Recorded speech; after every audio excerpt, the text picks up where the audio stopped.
Hello friends, welcome to tricky PSC. ഇന്ന് നമ്മൾ discuss ചെയ്യുന്നത് ഇന്ത്യ ഊർജ്ജ മേഖലയിലെ പുരോഗതി. പ്രിലിമിനറി എക്സാം സിലബസിൽ വളരെ കൃത്യമായിട്ട് ഈ ടോപ്പിക്ക് പറയുന്നുണ്ട്. അതുകൊണ്ട് തന്നെ നമ്മൾ ഈ കാര്യങ്ങൾ ഡീറ്റെയിൽ ആയിട്ട് നോക്കണം. ക്ലാസ്സിലേക്ക് പോകുന്നതിന് മുമ്പ് ചാനൽ ഇതുവരെ സബ്സ്ക്രൈബ് ചെയ്തിട്ടില്ലെങ്കിൽ സബ്സ്ക്രൈബ് ചെയ്യുക, ബെൽ ബട്ടൺ പ്രസ് ചെയ്ത് കഴിഞ്ഞാൽ നമ്മളിടുന്ന വീഡിയോസ് എല്ലാം പെട്ടെന്ന് നിങ്ങൾക്ക് കിട്ടുന്നതായിരിക്കും. ഓക്കെ, ക്ലാസ്സിലേക്ക് പോവാം. വൈദ്യുതോർജ്ജ ഉറവിടങ്ങൾ നമുക്ക് രണ്ടായിട്ട് തിരിക്കാം. പരമ്പരാഗത വൈദ്യുതോർജ്ജ ഉറവിടങ്ങളെന്നും പാരമ്പര്യേതര ഊർജ്ജ ഉറവിടങ്ങളെന്നും. എങ്ങനെയാണ്? പരമ്പരാഗത വൈദ്യുതോർജ്ജ ഉറവിടങ്ങളെന്നും പാരമ്പര്യേതര വൈദ്യുതോർജ്ജ ഉറവിടങ്ങളെന്നും. ഇത് നമ്മൾ ജനറൽ സയൻസിൽ പഠിക്കുന്ന കാര്യമാണ്. ഊർജ്ജ മേഖല പഠിക്കുമ്പോൾ ഞാൻ ജസ്റ്റ് ഒരു ഇൻട്രൊഡക്ഷൻ പോലെ പറഞ്ഞതാണ്. പരമ്പരാഗത വൈദ്യുതോർജ്ജ ഉറവിടങ്ങളിൽ ഏതൊക്കെയാണ് വരുന്നത്? ജലവൈദ്യുതി, താപവൈദ്യുതി, ആണവ വൈദ്യുതി. ജലം, താപം, ആണവം. ഈ മൂന്നെണ്ണമാണ് പരമ്പരാഗത വൈദ്യുതോർജ്ജ ഉറവിടങ്ങൾ. അതായത് നമ്മൾ പണ്ട് തൊട്ടേ ആശ്രയിച്ചിരുന്നത്, വൈദ്യുതി ഉൽപാദനത്തിന് വേണ്ടി ആശ്രയിച്ചിരുന്നത്, അതാണ് പരമ്പരാഗത വൈദ്യുതോർജ്ജ ഉറവിടങ്ങൾ. പാരമ്പര്യേതര വൈദ്യുതോർജ്ജ ഉറവിടങ്ങളാണ് സൗരോർജം, കാറ്റ്, തിരമാല, ഗെയ്സറുകൾ, ബയോഗ്യാസ്. അതായത് ഇന്നത്തെ കാലത്ത് എന്താണ് നമ്മൾ വൈദ്യുതോർജ്ജ ഉറവിടങ്ങളായി കണക്കാക്കുന്നത്? ഇതിനെയൊക്കെയാണ്. പരമ്പരാഗതവും ഉണ്ട്, ഒപ്പം എന്താണ് സൗരോർജം, കാറ്റ്, തിരമാല, ഗെയ്സർ, ബയോഗ്യാസ് ഇവയിൽ നിന്നൊക്കെയുള്ള വൈദ്യുതി ഉൽപാദനവും നടക്കുന്നുണ്ട്.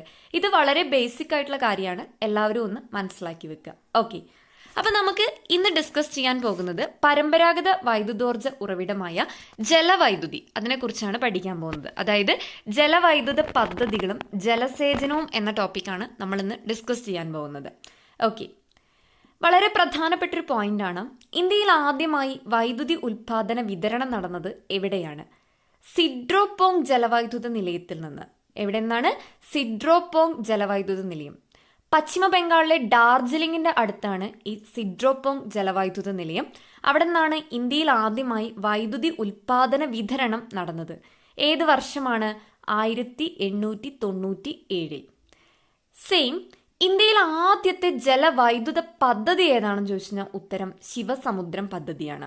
കർണാടകയിൽ കാവേരി നദിയിൽ 1902 ശിവസമുദ്രം പദ്ധതി നടപ്പിലാക്കുന്നത്. മനസ്സിലായോ? അപ്പൊ വ്യത്യാസം മനസ്സിലാക്കണം. ഇന്ത്യയിൽ ആദ്യമായി വൈദ്യുതി ഉൽപാദന വിതരണം നടന്നത് സിഡ്രോപോങ് ജലവൈദ്യുത നിലയത്തിൽ നിന്ന് പശ്ചിമ ബംഗാൾ 1897. ഇന്ത്യയിൽ ആദ്യത്തെ ജലവൈദ്യുത പദ്ധതി ഏതെന്ന് ചോദിച്ചു കഴിഞ്ഞാല് ശിവസമുദ്രം പദ്ധതി, കാവേരി നദി, കർണാടക സംസ്ഥാനം, 1902. അടുത്തൊരു പ്രധാനപ്പെട്ട പോയിന്റാണ്, national hydro electric power station നിലവിൽ വന്നത് ഏത് വർഷമാണ്? 1975. National hydro electric power corporation. Clear ആണല്ലോ? ഓക്കെ, അടുത്ത നമുക്ക് പഠിക്കാനുള്ള പ്രധാനപ്പെട്ട ഒരു വിവിധോദ്ദേശ പദ്ധതിയാണ് ദാമോദർ വാലി എന്ന് പറയുന്നത്. ഓക്കെ, ആദ്യം വിവിധോദ്ദേശ പദ്ധതി, പിന്നെ ഡാം, കനാൽ, അങ്ങനെ നമുക്ക് അങ്ങ് പഠിച്ചു പോകാം. അപ്പം നമ്മൾ ആദ്യം വിവിധോദ്ദേശ പദ്ധതികളെ കുറിച്ചാണ് പഠിക്കുന്നത്. ആദ്യം പഠിക്കുന്നതാണ് ദാമോദർ വാലി. സ്വതന്ത്ര ഇന്ത്യയിലെ ആദ്യത്തെ വിവിധോദ്ദേശ പദ്ധതിയാണ് ദാമോദർ വാലി. ഇപ്പൊ ദാമോദർ വാലി ഉത്തരം വരുന്ന ആദ്യത്തെ ചോദ്യം, സ്വതന്ത്ര ഇന്ത്യയിലെ ആദ്യത്തെ വിവിധോദ്ദേശ പദ്ധതി. അടുത്ത പോയിന്റ്, അമേരിക്കയിലെ ടെന്നസി വാലി അതോറിറ്റിയുടെ മാതൃകയിൽ നിർമ്മിച്ചതാണ് ദാമോദർ വാലി. ഓക്കെ, അമേരിക്കയിലെ ടെന്നസി വാലി അതോറിറ്റിയുടെ മാതൃകയിൽ നിർമ്മിച്ച ഇന്ത്യയിലെ വിവിധോദ്ദേശ പദ്ധതി ഏത് എന്ന് ചോദിച്ച ഉത്തരം ദാമോദർ വാലി. 1948 ജൂലൈ 7 നിലവിൽ വരുന്നത്. ദാമോദർ വാലി പദ്ധതി 1948 ജൂലൈ 7. ഈ ദാമോദർ നദീതട പദ്ധതിയുടെ ഗുണഭോക്താക്കളായിട്ടുള്ള സംസ്ഥാനം ജാർഖണ്ഡും പശ്ചിമ ബംഗാളുമാണ്. ജാർഖണ്ഡും പശ്ചിമ ബംഗാളും. ദാമോദർ വാലിയുടെ ഭാഗമായ ആദ്യത്തെ അണക്കെട്ടാണ് തിലയ്യ അണക്കെട്ട്. വളരെ ഇമ്പോർട്ടൻ്റ് ആണ് തിലയ്യ അണക്കെട്ട്. ദാമോദർ നദിയുടെ പോഷക നദിയായ ബരാക്കർ നദിയിലാണ് തിലയ്യ അണക്കെട്ട് സ്ഥിതി ചെയ്യുന്നത്. ബരാക്കർ നദി ഏത് സംസ്ഥാനമാണ്? ജാർഖണ്ഡ്. ഇത്രയും പോയിന്റ്സ് ഓർത്ത് വെക്കുക. സ്വതന്ത്ര ഇന്ത്യയിലെ ആദ്യത്തെ വിവിധോദ്ദേശ പദ്ധതിയാണ് ദാമോദർ വാലി. അമേരിക്കയിലെ ടെന്നസി വാലി അതോറിറ്റിയുടെ മാതൃകയിലാണ് നിർമ്മിച്ചത്. 1948 ജൂലൈ 7 ദാമോദർ വാലി പദ്ധതി നിലവിൽ വന്നത്. ഈ പദ്ധതിയുടെ ഗുണഭോക്താക്കളായിട്ടുള്ള സംസ്ഥാനങ്ങൾ ജാർഖണ്ഡും പശ്ചിമ ബംഗാളുമാണ്. ദാമോദർ വാലിയുടെ ഭാഗമായ ആദ്യത്തെ അണക്കെട്ടാണ് തിലയ്യ അണക്കെട്ട്. ദാമോദർ നദിയുടെ പോഷക നദിയായ ബരാക്കർ നദിയിലാണ് തിലയ്യ അണക്കെട്ട്. ജാർഖണ്ഡ് സംസ്ഥാനത്താണ്. ക്ലിയർ ആണല്ലോ? ഓക്കെ. മറ്റ് പ്രധാനപ്പെട്ട വിവിധോദ്ദേശ പദ്ധതികൾ നോക്കാം. ഇന്ത്യയുടെയും നേപ്പാളിന്റെയും സംയുക്ത വിവിധോദ്ദേശ പദ്ധതികളാണ് കോസി പദ്ധതിയും ഗ്യാൻഡക് പദ്ധതിയും. ഇന്ത്യയുടെയും നേപ്പാളിന്റെയും സംയുക്ത വിവിധോദ്ദേശ പദ്ധതികൾ കോസി, ഗ്യാൻഡക്. ഇത് രണ്ടുമാണ് ഇന്ത്യ നേപ്പാൾ. മറ്റൊരു ചോദ്യം, ആന്ധ്രാപ്രദേശിന്റെയും കർണാടകത്തിന്റെയും സംയുക്ത വിവിധോദ്ദേശ പദ്ധതി ഏതാണ്? തുംഗഭദ്ര പദ്ധതിയാണ്. തുംഗഭദ്ര പദ്ധതി ആന്ധ്രാപ്രദേശിന്റെയും കർണാടകത്തിന്റെയും. മറ്റൊരു പ്രധാനപ്പെട്ട വിവിധോദ്ദേശ പദ്ധതിയാണ് ചാമ്പൽ വിവിധോദ്ദേശ പദ്ധതി. ഈ പദ്ധതിയുടെ ഉപഭോക്താക്കൾ രാജസ്ഥാനും മധ്യപ്രദേശുമാണ്. ചാമ്പൽ വിവിധോദ്ദേശ പദ്ധതിയുടെ ഉപഭോക്താക്കൾ രാജസ്ഥാൻ, മധ്യപ്രദേശ്. അടുത്ത നമുക്ക് പഠിക്കാനുള്ള പ്രധാനപ്പെട്ട മറ്റൊരു പോയിന്റാണ് ഇന്ദിരാഗാന്ധി കനാല്.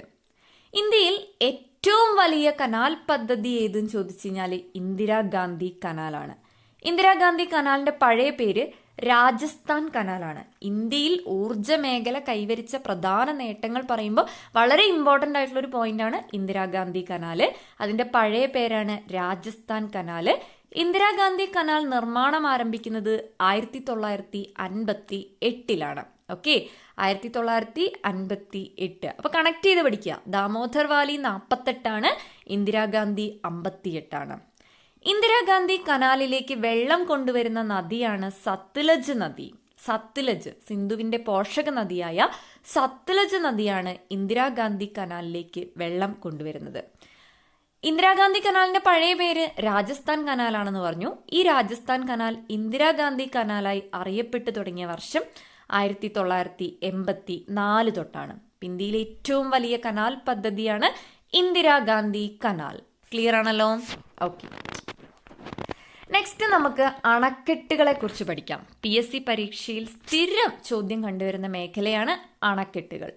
ആദ്യം നമ്മൾ പഠിക്കുന്ന അണക്കെട്ടാണ് ഹിരാക്കുഡ് അണക്കെട്ട്. ഇന്ത്യയിൽ ഏറ്റവും നീളം കൂടിയ അണക്കെട്ടാണ് ഹിരാക്കുഡ് അണക്കെട്ട്. ഒഡീഷയിൽ മഹാനദിയിലാണ് ഹിരാക്കുഡ് അണക്കെട്ട് സ്ഥിതി ചെയ്യുന്നത്. ഓക്കെ, ഇന്ത്യയിൽ ഏറ്റവും നീളം കൂടിയ അണക്കെട്ട്, longest dam in India, Hirakud അണക്കെട്ടാണ്. മഹാനദിയിലാണ് ഹിരാക്കുഡ് അണക്കെട്ട് സ്ഥിതി ചെയ്യുന്നത്. ഏത് സംസ്ഥാനമാണ്? ഒഡീഷയിലാണ്. അടുത്തത് തെഹ്രി അണക്കെട്ട്. ഇന്ത്യയിലെ ഏറ്റവും നീളം കൂടിയ അണക്കെട്ടാണ് ഹിരാക്കുഡ് അണക്കെട്ട്. ഇന്ത്യയിലെ ഏറ്റവും ഉയരം കൂടിയ അണക്കെട്ടാണ് തെഹ്രി അണക്കെട്ട്. വ്യത്യാസം മനസ്സിലായല്ലോ? നീളം കൂടിയ അണക്കെട്ട് ഹിരാക്കുഡ്, ഉയരം കൂടിയ അണക്കെട്ടാണ് തെഹ്രി അണക്കെട്ട്. ഇനി തെഹ്രി അണക്കെട്ട് ഏത് നദിയിലാണ് സ്ഥിതി ചെയ്യുന്നത്? ഭാഗീരഥി നദി, ഉത്തരാഖണ്ഡിൽ. ഓക്കെ, ഉത്തരാഖണ്ഡിൽ ഭഗീരഥി നദിയിലാണ് തെഹ്രി അണക്കെട്ട് സ്ഥിതി ചെയ്യുന്നത്. ഹിരാക്കുഡ് അണക്കെട്ടാണെങ്കിൽ ഒഡീഷയിൽ മഹാനദിയിലാണ് ഹിരാക്കുഡ് അണക്കെട്ട്. തെഹ്രി അണക്കെട്ടാണെന്നുണ്ടെങ്കിൽ ഉത്തരാഖണ്ഡിൽ ഭഗീരഥി നദിയിലാണ് തെഹ്രി അണക്കെട്ട് സ്ഥിതി ചെയ്യുന്നത്. ക്ലിയർ ആണല്ലോ? ഓക്കെ. അടുത്തൊരു പ്രധാനപ്പെട്ട അണക്കെട്ടാണ് ബക്രാനങ്കൽ അണക്കെട്ട് എന്ന് പറയുന്നത്. ഇന്ത്യയിൽ ഉയരം കൂടിയ രണ്ടാമത്തെ അണക്കെട്ടാണ് ബക്രാനങ്കൽ. ഇന്ത്യയിലെ ഏറ്റവും ഉയരം കൂടിയ അണക്കെട്ട് ഏതാണ്? തെഹ്രി അണക്കെട്ടാണ്. ഇന്ത്യയിൽ ഉയരം കൂടിയ രണ്ടാമത്തെ അണക്കെട്ടാണ് ഏതെന്ന് പറയുന്നത്? ബക്രാനങ്കൽ അണക്കെട്ട് എന്ന് പറയുന്നത്. ഇനി ഈ ബക്രാനങ്കൽ അണക്കെട്ട് സ്ഥിതി ചെയ്യുന്ന നദിയാണ് സത്ലജ് നദി. ഏത് നദിയാണ്? സത്ലജ് നദിയിലാണ് ബക്രാനങ്കൽ അണക്കെട്ട് സ്ഥിതി ചെയ്യുന്നത്. ശരിക്കും ഈ ബക്രാനങ്കൽ അണക്കെട്ട് എന്ന് പറയുന്നത് രണ്ട് അണക്കെട്ടുകൾ ചേർന്നതാണ്. ബക്ര അണക്കെട്ടും നങ്കൽ അണക്കെട്ടും കൂടി ചേർന്നതാണ്. അപ്പോൾ ബക്രാനങ്കൽ അണക്കെട്ട് ഏത് നദിയിലാണ് സ്ഥിതി ചെയ്യുന്നത്? സത്ലജ് നദിയിലാണ് സ്ഥിതി ചെയ്യുന്നത്. ഇനി ഇവിടെ പഠിക്കേണ്ട മറ്റൊരു പ്രധാനപ്പെട്ട പോയിന്റ് ആണ്, ബക്ര അണക്കെട്ട് രൂപം കൊടുക്കുന്ന തടാകമാണ് ഗോവിന്ദ് സാഗർ തടാകം. ഏത് തടാകമാണ്? ഗോവിന്ദ് സാഗർ തടാകം. ബക്ര അണക്കെട്ട് രൂപം കൊടുക്കുന്ന തടാകം ഗോവിന്ദ് സാഗർ തടാകം. ക്ലിയർ ആണല്ലോ? അപ്പൊ ബക്രാനങ്കൽ അണക്കെട്ട് ഇന്ത്യയിൽ ഉയരം കൂടിയ രണ്ടാമത്തെ അണക്കെട്ടാണ് ബക്രാനങ്കൽ അണക്കെട്ട്. അടുത്ത അണക്കെട്ടാണ് നാഗാർജുന സാഗർ ഡാം. നാഗാർജുന സാഗർ അണക്കെട്ട് പ്രാചീന ബുദ്ധമത പണ്ഡിതന്റെ നാമധേയത്തിൽ നിർമ്മിച്ച അണക്കെട്ടാണ് നാഗാർജുന സാഗർ അണക്കെട്ട്. പ്രാചീന ബുദ്ധമത പണ്ഡിതന്റെ നാമധേയത്തിൽ നിർമ്മിച്ച അണക്കെട്ട്. ഇത് സ്ഥിതി ചെയ്യുന്നത് കൃഷ്ണ നദിയിലാണ്. നാഗാർജുന സാഗർ ഡാം കൃഷ്ണ നദി ഏത് സംസ്ഥാനം?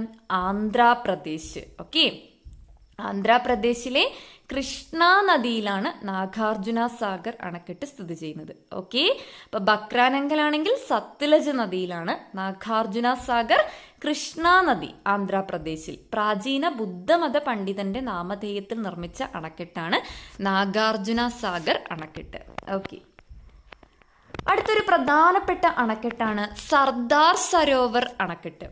ഇന്ത്യയിൽ ഏറ്റവും വലിയ കോൺക്രീറ്റ് ഗ്രാവിറ്റി അണക്കെട്ടാണ് സർദാർ സരോവർ അണക്കെട്ട്. ഇന്ത്യയിൽ ഏറ്റവും വലിയ കോൺക്രീറ്റ് ഗ്രാവിറ്റി ഡാം. നർമ്മദാ നദിയിലാണ് സർദാർ സരോവർ അണക്കെട്ട്. ഏത് സംസ്ഥാനമാണ്?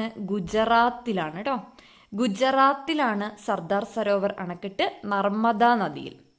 ഈ സർദാർ സരോവർ അണക്കെട്ടിന് തറക്കല്ലിട്ടത് 1961 ജവഹർലാൽ നെഹ്റു ആണ്. പക്ഷെ ഉദ്ഘാടനം ചെയ്തത് 2017 ശ്രദ്ധിക്കണേ, അണക്കെട്ടിന് തറക്കല്ലിട്ടത് 1961 നെഹ്റു ആണ്. ഉദ്ഘാടനം ചെയ്തത് 2017 സെപ്റ്റംബർ 17 നരേന്ദ്രമോദിയാണ്. ക്ലിയർ ആണല്ലോ. ഇന്ത്യയിൽ ഏറ്റവും വലിയ കോൺക്രീറ്റ് ഗ്രാവിറ്റി ഡാമാണ് സർദാർ സരോവർ അണക്കെട്ട്. നർമ്മദാ നദിയിൽ ഗുജറാത്തിലാണ് സർദാർ സരോവർ അണക്കെട്ട് സ്ഥിതി ചെയ്യുന്നത്. ഈ അണക്കെട്ടിന് തറക്കല്ലിട്ടത് 1961 ജവഹർലാൽ നെഹ്റു ആണ്. ഉദ്ഘാടനം ചെയ്തത് 2017 സെപ്റ്റംബർ 17 നരേന്ദ്രമോദിയാണ്. ക്ലിയർ ആണല്ലോ. ഓക്കെ, അടുത്തൊരു പ്രധാനപ്പെട്ട അണക്കെട്ടാണ് പൊങ് ഡാം, പൊങ്ങണക്കെട്ട്. മഹാറാണ പ്രതാപ് സാഗർ ഡാം എന്നറിയപ്പെടുന്നതാണ് പൊങ് ഡാം എന്ന് പറയുന്നത്. മഹാറാണ പ്രതാപ് സാഗർ ഇത് സ്ഥിതി ചെയ്യുന്നത് ബിയാസ് നദിയിലാണ്. സിന്ധുവിന്റെ പോഷക നദിയായ ബിയാസ് നദിയിലാണ് പൊങ് ഡാം സ്ഥിതി ചെയ്യുന്നത്. ഹിമാചൽ പ്രദേശ് ഏത് സംസ്ഥാനമാണ്? ഹിമാചൽ പ്രദേശ്. അപ്പോൾ ഇവിടെ ചെറിയൊരു സംശയം ഉണ്ടാകാനുള്ളത്, മഹാറാണ പ്രതാപ് സാഗർ ഡാം ബിയാസ് നദി ഹിമാചൽ പ്രദേശ്, എന്നാൽ റാണ പ്രതാപ് സാഗർ ഡാം ചമ്പൽ നദിയാണ്. ഇതൊന്ന് എല്ലാവരും ഒന്ന് ശ്രദ്ധിക്കണേ, നിങ്ങൾക്ക് മാറിപ്പോവാതിരിക്കാൻ വേണ്ടിയിട്ടാണ് ഞാൻ ഒന്നിച്ച് പറഞ്ഞിരുന്നത്. മഹാറാണ പ്രതാപ് സാഗർ ഡാം ബിയാസ് നദിയിലാണ്, റാണ പ്രതാപ് സാഗർ ഡാം ചമ്പൽ നദിയിലാണ്. ക്ലിയർ ആണല്ലോ. മഹാറാണ പ്രതാപ് സാഗർ ഡാമാണ് പൊങ് ഡാം എന്ന് അറിയപ്പെടുന്നത്. അടുത്ത ഡാമാണ് കൃഷ്ണരാജസാഗർ ഡാം. ഈ ഡാമിന്റെ മറ്റൊരു പേരാണ് വിശ്വേശ്വരയ്യ ഡാം. കൃഷ്ണരാജസാഗർ ഡാമിന്റെ മറ്റൊരു പേരാണ് വിശ്വേശ്വരയ്യ ഡാം. ഇത് സ്ഥിതി ചെയ്യുന്നത് കാവേരി നദിയിലാണ്. കൃഷ്ണരാജസാഗർ എന്ന് പേര് കേൾക്കുമ്പോൾ നമ്മൾ പെട്ടെന്ന് കൃഷ്ണ എന്ന് ഓർക്കരുത്. കാവേരി നദിയിലാണ് കൃഷ്ണരാജസാഗർ ഡാം. കർണാടക സ്റ്റേറ്റ്, കർണാടകയിൽ കാവേരി നദിയിലാണ് കൃഷ്ണരാജസാഗർ ഡാം സ്ഥിതി ചെയ്യുന്നത്. അടുത്തൊരു പ്രധാനപ്പെട്ട ഡാമാണ് ഓംകാരേശ്വർ ഡാം. മധ്യപ്രദേശിൽ നർമ്മദാ നദിയിലാണ് ഓംകാരേശ്വർ ഡാം സ്ഥിതി ചെയ്യുന്നത്. ഓംകാരേശ്വർ ഡാം നർമ്മദാ നദി, മധ്യപ്രദേശ്. ക്ലിയർ ആണല്ലോ. ഓക്കെ, ഇനി നമ്മൾ പഠിക്കാൻ പോകുന്നത് ഗ്രാൻഡ് ഡാം അല്ലെങ്കിൽ കല്ലണൈ ഡാം. ഗ്രാൻഡ് ഡാം അല്ലെങ്കിൽ കല്ലണൈ ഡാം ഇന്ത്യയിൽ ഏറ്റവും പഴക്കം ചെന്ന ഡാമാണ് ഗ്രാൻഡ് ഡാം അല്ലെങ്കിൽ കല്ലണൈ ഡാം എന്ന് പറയുന്നത്. ഇന്ത്യയിൽ ഏറ്റവും പഴക്കം ചെന്ന ഡാമാണ് ഗ്രാൻഡ് ഡാം. ഇത് സ്ഥിതി ചെയ്യുന്നത് തമിഴ്നാട്ടിൽ കാവേരി നദിയിലാണ്. ഓക്കെ, ഗ്രാൻഡ് ഡാം അല്ലെങ്കിൽ കല്ലണൈ ഡാം സ്ഥിതി ചെയ്യുന്നത് തമിഴ്നാട്ടിലെ കാവേരി നദിയിലാണ്. എന്താണ് പ്രത്യേകത? ഇന്ത്യയിൽ ഏറ്റവും പഴക്കം ചെന്ന ഡാമാണ്. അടുത്തത് ഇന്ത്യയിൽ ആദ്യത്തെ റബ്ബർ ഡാമാണ് ജഞ്ചാവതി ഡാം. ഏതാണ്? ജഞ്ചാവതി ഡാം. ഇത് ആന്ധ്രാപ്രദേശിലാണ്, ജഞ്ചാവതി നദിയിലാണ് സ്ഥിതി ചെയ്യുന്നത്. ഓക്കെ, PSC പ്രീവിയസ് ക്വസ്റ്റ്യൻ ആണ്. ഇന്ത്യയിൽ ആദ്യത്തെ റബ്ബർ ഡാം ജഞ്ചാവതി ഡാമാണ്. എവിടെയാണ് സ്ഥിതി ചെയ്യുന്നത്? ആന്ധ്രാപ്രദേശിൽ ജഞ്ചാവതി നദിയിലാണ് സ്ഥിതി ചെയ്യുന്നത്. ഓക്കെ, മറ്റു കുറച്ച് പ്രധാനപ്പെട്ട അണക്കെട്ടുകളും അവ സ്ഥിതി ചെയ്യുന്ന നദിയും സംസ്ഥാനവും കൂടി ഒന്ന് പഠിച്ചു വെക്കാം. കർച്ചം വാങ്ടു പവർ പ്രൊജക്ട് സത്ലജ് നദി, ഹിമാചൽ പ്രദേശ്. എന്താണ്? കർച്ചം വാങ്ടു പവർ പ്രൊജക്ട് സത്ലജ് നദി, ഹിമാചൽ പ്രദേശ്. അടുത്തത് സുബൻസിരി പ്രോജക്റ്റ്. സുബൻസിരി നദി അരുണാചൽ പ്രദേശ്. നമ്മൾ ബ്രഹ്മപുത്ര നദി പഠിക്കുമ്പോൾ അതിന്റെ പോഷക നദിയായി സുബൻസിരി നദി പഠിക്കുന്നുണ്ട്. ആ നദിയിലാണ് സുബൻസിരി പ്രോജക്റ്റ്. അരുണാചൽ പ്രദേശിലാണ് സുബൻസിരി പ്രോജക്റ്റ് സ്ഥിതി ചെയ്യുന്നത്. അടുത്തത് Thein dam. Thein dam Ranjit Sagar dam എന്നും കൂടി അറിയപ്പെടുന്നത് തെയിൻ ഡാം ആണ്. രഞ്ജിത് സാഗർ ഡാം, തെയിൻ ഡാം പഞ്ചാബിലാണ് സ്ഥിതി ചെയ്യുന്നത്. രവി നദിയിൽ സ്ഥിതി ചെയ്യുന്ന ഡാമാണ് തെയിൻ ഡാം. അതിന്റെ മറ്റൊരു പേരാണ് രഞ്ജിത്ത് സാഗർ ഡാം എന്ന് പറയുന്നത്. ഓക്കെ, അടുത്തതാണ് പൊച്ചമ്പാട് പദ്ധതി ഗോദാവരി നദിയിലാണ്. അതുപോലെ പോളാവാരം പദ്ധതി ഗോദാവരി നദി. ഇത് രണ്ടും ഗോദാവരി നദിയാണ് കേട്ടോ. അതുപോലെ മറ്റൊരു വിവിധോദ്ദേശ പദ്ധതിയാണ് ഉമിയം വിവിധോദ്ദേശ പദ്ധതി. മേഘാലയയിലാണ് ഉമിയം വിവിധോദ്ദേശ പദ്ധതി. ഈ കാര്യങ്ങൾ കൂടി ഒന്ന് പഠിച്ചു വെക്കുക. ഓക്കെ, അപ്പോൾ ജലവൈദ്യുത പദ്ധതികൾ എന്ന മേഖലയിലെ ഏകദേശം എല്ലാ കാര്യങ്ങളും നമ്മൾ പറഞ്ഞിട്ടുണ്ട്.